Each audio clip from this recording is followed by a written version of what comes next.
यानी कि विस्कस का जो फ्रिक्शन लग रहा है, विस्कस फ्रिक्शन या विस्कस फोर्स जो लग रहा है वो किस पे डिपेंड करता है, उस लेयर के एरिया पे डिपेंड करता है जिस पे ये लग रहा है। जैसे ये मान लो मेरा हाथ एक लेयर मान ली, तो इस पे लग रहा है तो एरिया कम होगा तो कम, ज़्यादा होगा तो ज़्यादा। फिर फर्स्ट वाली लेयर का एरिया ज़्यादा होगा तो ज़्यादा, कम होगा तो कम, तो एरिया पे डिपेंड करता है विस्कस फोर्स, पहला। दूसरा, ये डिपेंड करता है, it is directly proportional to dv by dy। ये क्या चीज़ है? dv का मतलब change in velocity with respect to y। ये हाइट क्या है? y, ये हाइट y है।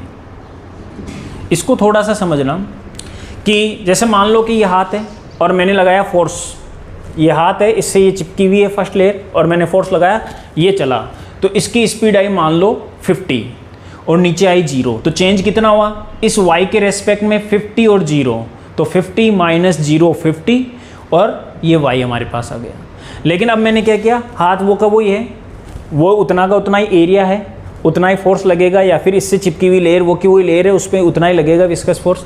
अब देखना, अब मैंने लगाया हाथ ऐसे और इस पर फोर्स लगाया, इससे लेयर चिपकी हुई है और इसको ऐसे चलाया, तो इसको पहले मैंने चलाया ऐसे फास्टली, तो जो लेयर चली वो चली 50 से।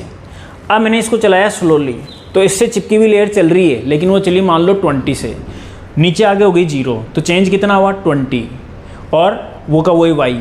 तो कहने का मतलब क्या हुआ कि पहले जब आपने फोर्स ज़्यादा लगाया, पहले आपने इस लेयर पे फोर्स ज़्यादा लगाया तो चेंज इन वेलोसिटी ज़्यादा था विथ रेस्पेक्ट टू y, और जब आपने फोर्स कम लगाया, इस लेयर पे फोर्स कम लगाया, तो चेंज इन वेलोसिटी आया कम।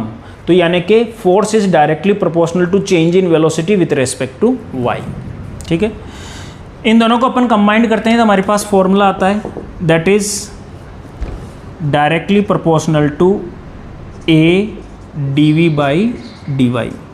डायरेक्टली को अपन रिमूव करते हैं तो हमारे पास फॉर्मूला आता है, एक हमारे पास कांस्टेंट आ जाता है इक्वल के साथ ईटा नाम का, और a dv बाई dy, और यहाँ साइन आ रहा है माइनस का। ये माइनस का साइन बता रहा है कि वेलोसिटी के अपोजिट डायरेक्शन में है। ठीक है, ये जो विस्कस फोर्स लग रहा है ये वेलोसिटी के अपोजिट डायरेक्शन में है और इसका कोई काम नहीं है। ये ईटा आया हमारे पास, ये होता है कोफिशिएंट ऑफ विस्कोसिटी। ठीक है, एक बार फिर से